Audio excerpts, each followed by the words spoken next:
हैं और मेरे आका करीम सल्लल्लाहु ताला अलैहि वसल्लम की अज़मत को बयान करते हुए यूं गुनगुनाते हैं कि ए आका, अर्श हक है मसनदे रिफ़ात रसूलुल्लाह की।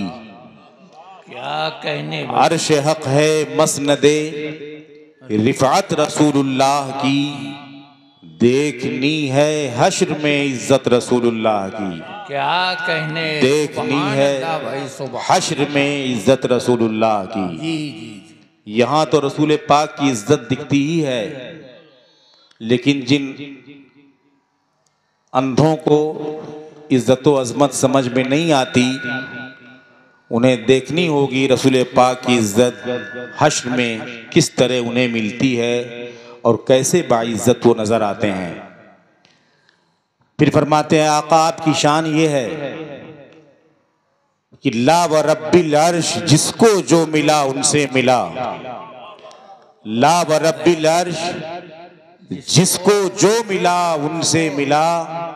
अरे बढ़ती है कौनैन में नेमत रसूलुल्लाह की, बढ़ती है कौनैन में नेमत रसूलुल्लाह की। जिसको जो कुछ मिला है या मिलेगा, जी जी, सब मेरे आका ही के दस्ते अक़दस से मिलता है। बेशक बेशक। फिर सरकार आला हजरत आला हजरत ही हैं।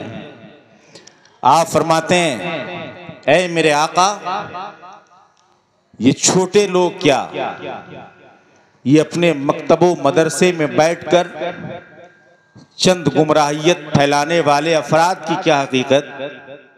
आपकी शान तो इतनी बुलंद है कि वो जहन्नम में गया जो उनसे मुस्तगनी हुआ। वो जहन्नम में गया जो उनसे मुस्तगनी हुआ। अरे है खलीलुल्लाह को हाजत रसूलुल्लाह की। अरे हम क्या, हजरत इब्राहिम खलीलुल्लाह जैसी जात को मेरे आका की हाजत व जरूरत है, हमारी क्या हैसियत है। फिर फरमाते हैं कि मुसलमानों, जो लोग मजहब हक, मजहब अहले सुन्नत व जमात से ताल्लुक़ रखते हैं, वो खुश नसीब हैं। इस फ़िरक़े नाजी से जिनका ताल्लुक़ है वो खुशबख्त हैं, इसलिए कि तमाम फ़िरक़े जहन्नम में जाएंगे, मगर वो फ़िरक़ा, वो जमात जो मेरे आका और उनके असहाब के नक्शे कदम पर है, मा अना अलैहि व असहाबी, जिसके बारे में आका ने फरमाया है जिस रास्ते पर मैं हूँ और मेरे असहाब हैं, मेरे चाहने वाले सहाबे किराम हैं, उस रास्ते पर जो फ़िरक़ा है वो फ़िरक़ा नाजी भी है और उसका बेड़ा पार है। कहते हैं अहले सुन्नत का है बेड़ा पार, असहाबे हुजूर नज्म है और नाव है इतरत रसूलुल्लाह की। अहले सुन्नत का है बेड़ा पार, असहाबे हुजूर नज्म है और नाव है इतरत रसूलुल्लाह की। अहले सुन्नत व जमात का बेड़ा पार है, वो खुश नसीब हैं, नाजी भी हैं, हिदायत याफ्ता भी हैं, और उन्हीं का बेड़ा पार होगा। दुनिया और आखिरत में भलाई उन्हीं के साथ है, इसलिए कि सिर्फ यही एक फ़िरक़ा है जिसका ये हसीन अकीदा है कि मेरे आका के असहाब ये सितारों के मानिंद हैं और उनकी इतरत और उनके ख़ानदान के लोग ये नाव की हैसियत रखते हैं। इस अकीदे पर जो ज़िंदगी गुजारता है उसका बेड़ा पार है, इसलिए कि वही फ़िरक़े नाजी के साथ है, वही अहले सुन्नत व जमात पर कायम व दायम है।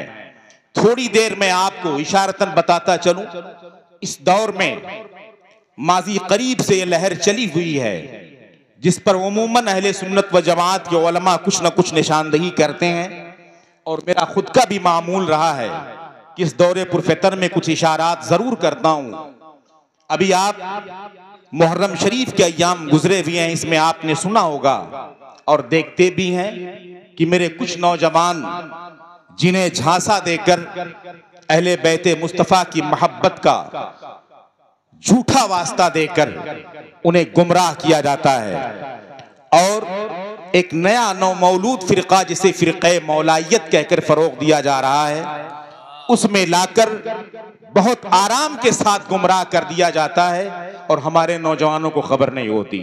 हद तो ये है कि वो नौजवान जो नमाजों से घबराते हैं, अभी मुझसे पेशरो खतीब से आपने बहुत इस्लाही गुफ्तगू सुनी, मेरे माँ बाप भी आप इंशाअल्लाह सुनेंगे। खतीब अहले सुन्नत हज़रत अल्लामा मुफ्ती मोहम्मद हनीफ साहब क़िबला बरकाती तशरीफ़ फरमाए, अल्लामा सईद अहमद नूरानी साहब क़िबला से आपने सुनी, बहुत सारे उलमा हैं। चूँकि मेरा वक्त महदूद है इसलिए मैं प्लांटी नहीं चाहता, मैं बताता चलूं क्या बात अभी आपको नमाज के लिए कह दिया जाए और अभी अल्लामा सईद अहमद नूरानी साहब क़िबला ने बताया, बहुत अच्छी मिसाल आपके सामने पेश की कि सुन्नी ही गुमराह होते हैं, दूसरे फिरके गुमराह क्यों नहीं होते। उन्होंने एक मिसाल दे दी कि बिरयानी और पुलाव ही से गलत चीजें तैयार की जाती हैं, गलत चीजों को बिरयानी नहीं बनाई जाती। वो तो ठीक है आपके तकरीब फहम के लिए है, लेकिन मैं ये समझता हूं कि अहले सुन्नत व जमात पर कायम रहने के लिए बहुत सारी पाबंदियां करनी पड़ेंगी, बहुत सारे आपके दायरे होंगे, बहुत सारे खतूत होंगे, बहुत सारे हिसार होंगे, जिन हिसार के अंदर रहकर ही अगर आप जिंदगी गुजारेंगे तो आप अहले सुन्नत व जमात से कहे जाएंगे। आप इन तमाम पाबंदियों से जैसे हटने लगेंगे, एक एक पाबंदी खत्म होती जाएगी, नए नए फिरके तैयार होते जाएंगे।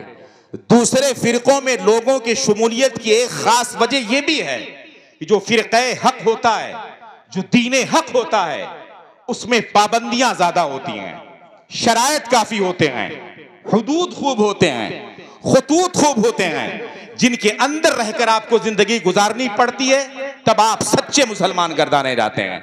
आज इंसान का नफ्स आजादी चाहता है, आसानियां चाहता है, लापरवाहियां चाहता है, मजे और लज्जतें चाहता है। इसी बुनियाद पर जो सही फिरका है, जब उसकी पाबंदियां उनके सामने बयान की जाती हैं तो अपने आप को वो बहुत बोझल महसूस करके बड़ी आसानी से निकलकर बाहर चले जाते हैं। और शैतान का काम ये हदीस पाक है, शैतान सिर्फ बाहर नहीं, अश-शैतानो यजरी मजरद दम, शैतान तो खून के साथ आपके रगों में दौड़ता रहता है। उसकी तो ख्वाहिश ही होती है कि आपको गुमराह करता रहे, आपके नफ्स पर कैप्चरिंग करके आपको गुमराह करके घुमाता रहे। वरना हक तो ये, हकीकत तो ये है कि मेरा दीन सबसे आसान दीन है। अब दीन युस्र, दीन इस्लाम जैसा आसान दीन ना कोई अब तक आया है ना आ सकता है। यही दीन सबसे आसान दीन है। दीन ईसवी मूसवी का मुताला करें, इससे कहीं ज्यादा सख्तियां थी दीन ईसवी में और दीन मूसवी में, मगर दीन मोहम्मदी सल्लल्लाहु अलैहि वसल्लम में बहुत सारी आसानियां हैं। लेकिन उन आसानियों में भी किसी खास दीन और फिरके का जब किसी को पाबंद होना पड़ता है तो उसके दायरे में रहकर जिंदगी गुजारनी पड़ती है। अहले सुन्नत व जमात के बहुत सारे महदूदात हैं, बड़े खतूत हैं, पाबंदियां हैं, हिसारात हैं। इस बुनियाद पर आदमी आजादी तबा की खातिर दूसरे फिरके में कूद के पहुंच जाता है। जैसे नौमौलूद फिरके मौलायत को ले लीजिए, पूरे साल में खुदाए वहदहू ला शरीक जो माबूद हकीकी है उसके सामने सजदा रेज होने का सबक आपको नहीं बताएंगे। सिर्फ 10 दिनों में खिचड़े बनाकर, हरे लिबास पहनाकर, काली टोपियां लगवाकर, कई छल्ले पहनाकर, शरबत बनवाकर आपको जन्नती बना देते हैं। आदमी चाहता है 12 महीने नमाज नहीं पढ़ने पड़ेगी, 1 महीना रोजा हमें नहीं रखना है, 5 वक्ता जमात का पाबंद हमें नहीं बनना है। चंद अय्याम में लफंग और लाखेरों की तरह खराब लिबास में मलबूस होकर उछल कूद करके अगर हमें जन्नत आसानी से मिल जा रही है तो फिर हमें पाबंदी करने की क्या जरूरत है। जाहिर सी बात है, इस बड़े गुमराही के गड्ढे में डालने के लिए कोई बड़ा सहारा चाहिए। इसलिए इन नौमौलीद फिरक़े मौलायत के पैदावारों ने एक बहुत अजीम हथगंडा अपनाया। वो हथगंडा अहले बैत मुस्तफा की मोहब्बत है।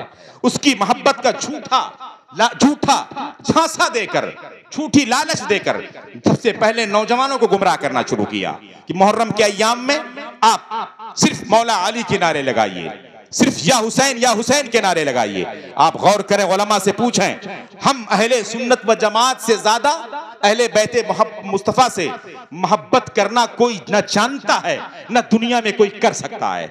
अहले बैते मुस्तफ़ा की औकात अगर सबसे ज्यादा कोई फिरका बयान करता है तो फिरक़े हक अहले सुन्नत व जमात है।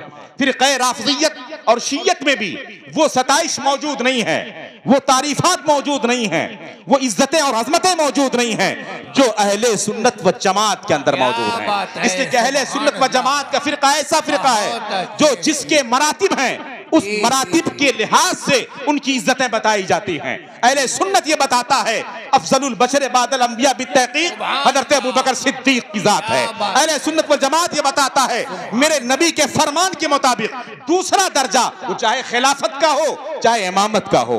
मैं मादरत के साथ कहूंगा जिन हजरात ने शरीयत को छोड़कर तबीयत पर गौर करके तवज्जो देकर ये अजीब अजीब नुक्ते निकाले कि इमामत अलग है खिलाफत अलग है, ये उनके नफ्स की जौलानी हो सकती है, वो उनके अपने खुद फिक्र की पैदावार हो सकती है, वो अपनी खास तबीयत हो सकती है, शरीयत नहीं हो सकती। शरीयत तो ये कहती है कि दमादम मस्त कलंदर अबू बकर का पहला नंबर, उमर का दूसरा नंबर, उस्मान का तीसरा नंबर, अली का चौथा नंबर। मेरे आका मौला अली जरूर हैं मगर दर्जे में चौथा नंबर उनका है। इस चौथे नंबर से मौला अली की तहकीर नहीं होती, उनकी इज्जत में इजाफा होता है।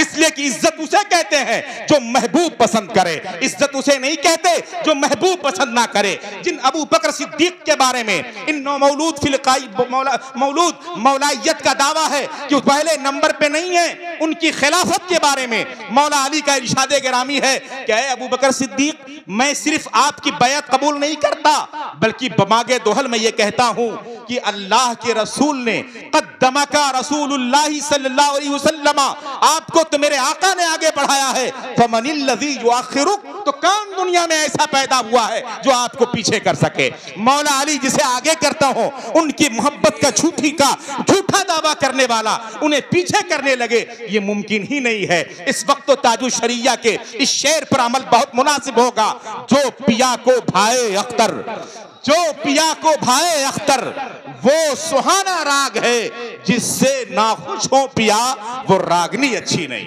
नारे तकबीर, नारे रिसालत, जश्ने गौसुल वरा, मसलके आला हजरत, मुहाफिजाने मसलके आला हजरत।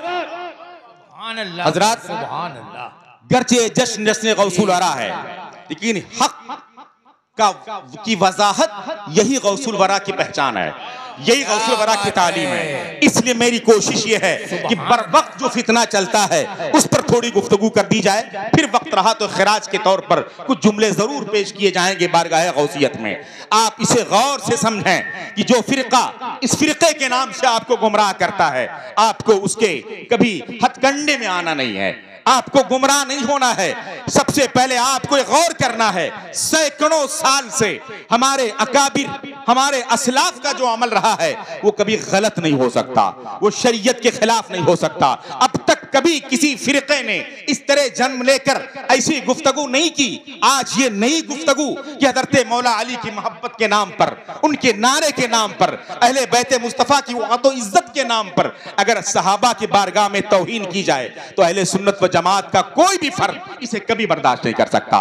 उलमा क्या उसे आवाम बर्दाश्त नहीं कर सकते। जिन सहाबा की हैसियत का हाल ये हो कि नबी फरमाते हैं असहाबी कन नुजूम, मेरे सहाबा सितारों की तरह हैं, बिअय्यिहिम इक्तदैतुम इह्तदैतुम, इनमें जिसकी इक्तदा तुम करोगे हिदायत पा जाओगे। अहले सुन्नत वल जमात का ये मुत्तफका और मुस्तहकम अकीदा ये है अस्सहाबतु कुल्लुहुम उदूल, अदूल, सारे सहाबा ये आदिल हैं। जिनके सहाबा आदिल हों, जिनके सहाबा सितारों के मानिंद हों, उन सहाबा के ताल्लुक से कभी कोई सब्बो शतम करने लगे, उंगलियां उठाने लगे, वो भी अबशरे मुबशरा पर, हज़रत अबू बकर सिद्दीक पर, जिन अबू बकर सिद्दीक के बारे में नबी के इतने अक़वाल हैं जो शुमार से बाहर हैं उनकी फजीलत पर। आप फरमाते हैं सारी उम्मत के आमाल एक तरफ हों, एक पल्ले पर रख दिए जाए और अबू बकर की एक नेकी अगर मीज़ान के एक पल्ले पर रख दी जाए तो वो नेकी भारी पड़ जाएगी। जो हाल ये अज़मत हज़रत अबू बकर सिद्दीक को हो, उनके सामने आज की मेढकियां उंगलियां उठाने लगे, आज के नए फिरके उंगलियां उठाकर उन्हें बदनाम करने की कोशिश करें। अहले सुन्नत के उलमा ये कभी ऐसा नहीं होने देंगे। हज़रत अमीर मुआविया रज़ियल्लाहु ताला अन्हु जो कातिबे वही भी हैं, हज़रत रसूल कौनैन के सहाबी भी हैं और खालुल मोमिनीन भी हैं, और जिन्हें ये शरफ हासिल है कि मेरे आका सरकार मुस्तफ़ा सल्लल्लाहु ताला अलैहि वसल्लम उन्हें अपने हमसफर बनाकर अपने साथ भी रखा करते थे, जंगों में शिरकत भी किया करते थे। जो अल्लाह के वही का अमीन हो, रसूल के हदीस का मुहाफिज हो, रसूल का सहाबी हो, खालुल मोमिनीन हो, माज़अल्लाह वो गासिब हो जाए ये मुमकिन नहीं है। उस पर निफाक के धब्बे लगाए जाएं, इसका तस्वुर नहीं किया जा सकता। जो शख्स ईमान का दावा करने के बावजूद किसी भी सहाबी पर सब्बो शतम करने लगे, उनकी तहकीर करने लगे, उन पर उंगलियां उठाने लगे, वाज़ेह है कि वो हम में से नहीं है, वो अहले ईमान से नहीं है, वो हक फिरके से नहीं है। इसलिए अगर इस दौरे पुरफतन में हज़रत अमीर मुआविया को जो खालुल मोमिनीन है, अगर कुछ लोग अपनी गुंडागर्दी में उसे मामूगिरी कहने लगे तो उनकी गुंडागर्दी हो सकती है, मगर इसे हम मामूगिरी नहीं कह सकते, इसे इज्जत का लक़ब कह सकते हैं, इसे अज़मत का लक़ब कह सकते हैं, अज़मती नाम कह सकते हैं। और ये मुनासिब भी है कि मेरे आका के ज़ाते बाबरकात से जो औरतें मंसूब हो जाएं, उम्महातुल मोमिनीन हैं, तो अगर उनके किसी भाई को खालुल मोमिनीन का लक़ब दे दिया जाए तो कोई कमी की बात नहीं है, कोई गलत लक़ब ये नहीं है। लिहाजा अमीरुल मोमिनीन हज़रत अमीर मुआविया खालुल मोमिनीन भी हैं, सहाबी रसूल भी हैं, कातिबे वही भी हैं, और हम सबके सर के ताज भी हैं। सिर्फ मोमिन नहीं, मोमिनों के अमीर हैं। मुसलमानों, ये दरअसल यहूदियत की साजिश है। आप गौर करें, शिया काफी नहीं थे क्या तबर्रा करने के लिए? राफजी कम थे क्या अबू बकर सिद्दीक पर, शेखैन पर उंगलियां उठाने के लिए, सहाबा पर सब्बो शतम करने के लिए? यहूदियत ने जैसे वहाबियत देवबंदियत को फरोग दिया है, ऐसे आज भी यहूदियत पीछे लगी है कि इस फिरके को जन्म देकर फिर इनके दरमियान इंतशार पैदा किया जाए। अब तक तो रसूल पाक को गालियां दी गई, मादल्ला अल्लाह को झूठ बोलने वाला कहा गया।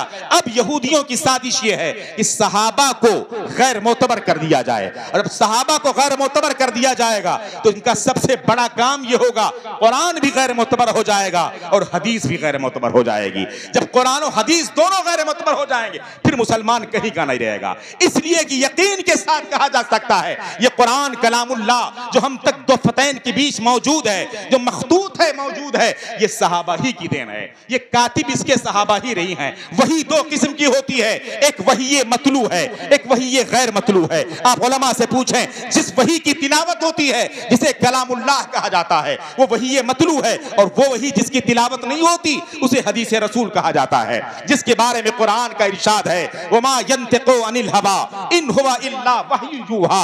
नबी अपनी तरफ से कुछ नहीं बोलते, नबी जो बोलते हैं वो वही इलाही हुआ करती है। आला हजरत पुकार उठते हैं, वो दहन जिसकी हर बात वही खुदा, वो दहन जिसकी हर बात वही खुदा, चश्मे इल्म हिकमत पे लाखों सलाम। जब सहाबा यही हमारे मुहाफिज हैं, कुरान के भी हमारे यही सहाबा मुहाफिज हैं, हदीस के भी, हदीस के रावी सहाबा ही हैं, कुरान की लिखने वाले महफूज करने वाले सहाबा ही हैं। तो जब शख्सियत गैर मोतबर होगी, अमीर मुआविया गैर मोतबर होंगे, तो जाहिर सी बात है वही इलाही भी गैर मोतबर हो जाएगी, वो कलाम इलाही भी गैर मोतबर होगा, कलाम रसूल भी गैर मोतबर होगा। ये असल वजह है, असल फितना है इन यहूदियों का, कि इस तरह के खुराफात करके मुसलमानों के बीच जिस कुरान की तिलावत हो रही है, जिससे दलीलें बनाकर वो इस्लाह करते हैं, अकीदे की हिफाजत करते हैं, तुम्हें पैगाम देते हैं सहाबा को गैर मोतबर करो, निशाना इधर लग जाएगा, मारेंगे सहाबा को, लगेगा कुरान और हदीस पर, कुरान भी गैर मोतबर होगा, हदीस भी गैर मोतबर होगी। इस तरह इनका शिराजा बिखर जाएगा, मुसलमान कहीं के ना होंगे, इनका ईमान लुट जाएगा, फिरके के नाम पर बेईमान हो जाएंगे। इसलिए आप पर जरूरी है किसी सहाबी के ताल्लुक से कभी ऐसे जुमले बर्दाश्त न करें जो उनकी शान में गुस्ताखी पेश करते हो, गुस्ताखी बताते हो, चाहे हज़रत अमीरुल मोमिनीन हो, चाहे हज़रत अमीरुल मोमिनीन अमीर मुआविया हो या कोई और सहाबी हो। अगर कोई सहाबा पर उंगली उठाता है या अहले बैत मुस्तफ़ा की शान में तनकीस के जुमले कहता है, समझ जाओ अहले बैती है, अहले सुन्नत व जमात से नहीं है। अहले सुन्नत व जमात से वो है कि अहले सुन्नत का है बेड़ा पार असहाबे हुजूर। अहले सुन्नत का है बेड़ा पार असहाबे हुजूर। नज्म है और नाव है इतरत रसूलुल्लाह की। जिसका ये अकीदा हो वो अहले सुन्नत व जमात से है।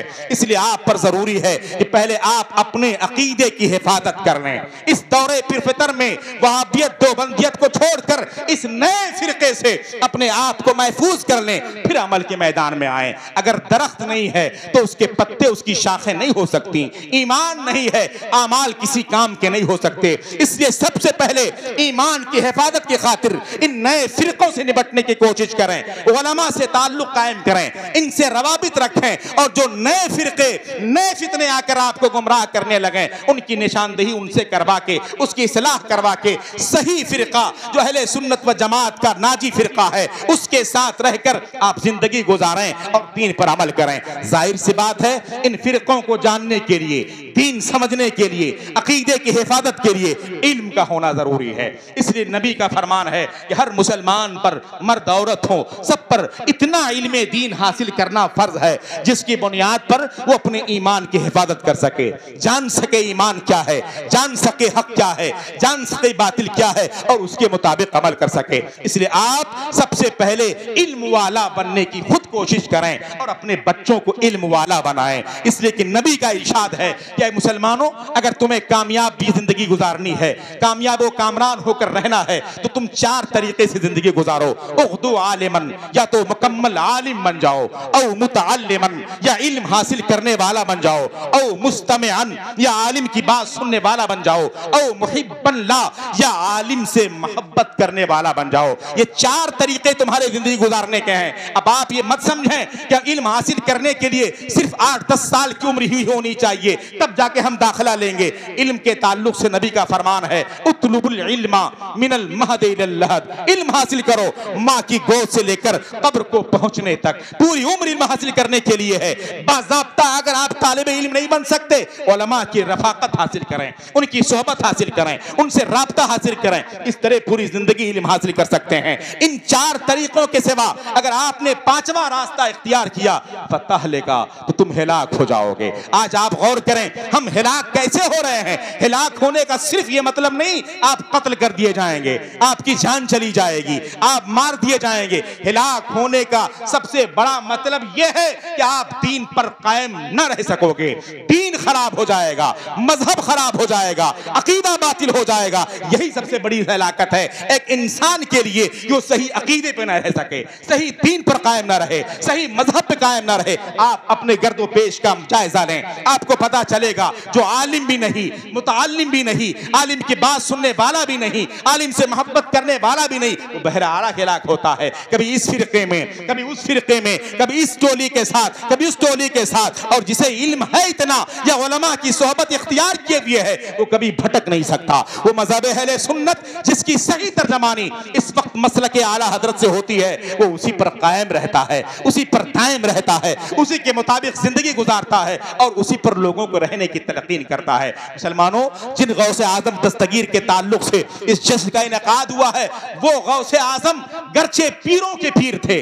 कुतुबुल अख्ताब थे, गौसुल अगबास थे। हाल ये था कि जैसे तमाम नबियों में मेरे आका का मर्तबा सबसे बुलंदो बाला है, वलियों में मेरे गौस का मर्तबा सबसे बुलंदो बाला था। लेकिन उसके बावजूद भी गौसे आजम से कोई पूछे तो सही कि ऐ मेरे आका आपको यह मर्तबा ऊंचा कैसे मिला, आप वलियों के वली कैसे बने, ताजदारे औलिया कैसे हो गए, विलायत तकसीम करने के हामिल कैसे बने। तो अरबी का शेर उनका है, वो खुद फरमाते हैं दरस्तुल इल्मा हत्ता सिरतो कुतबा, दरस्तुल इल्मा हत्ता सिरतो कुतबा वो निलतु सादा मिम मौलल मवाली। मैंने इल्मे दीन हासिल किया है, जहालत का पैकर बनकर वली नहीं बना हुआ हूं। इसलिए आज पीसों अंगूठी पहनकर बड़े जुल्फ रखकर गांजा पीने वाले कहें मैं तरीकत वाला हूं, मैं बादशाह हूं, मैं इधर हूं, समझ जाओ सबसे बड़ा जाहिल ये है, सबसे बड़ा गुमराह ये है। ये तो तजाद है विलायत में और जहालत में। जहालत के साथ वलायत हो ही नहीं सकती,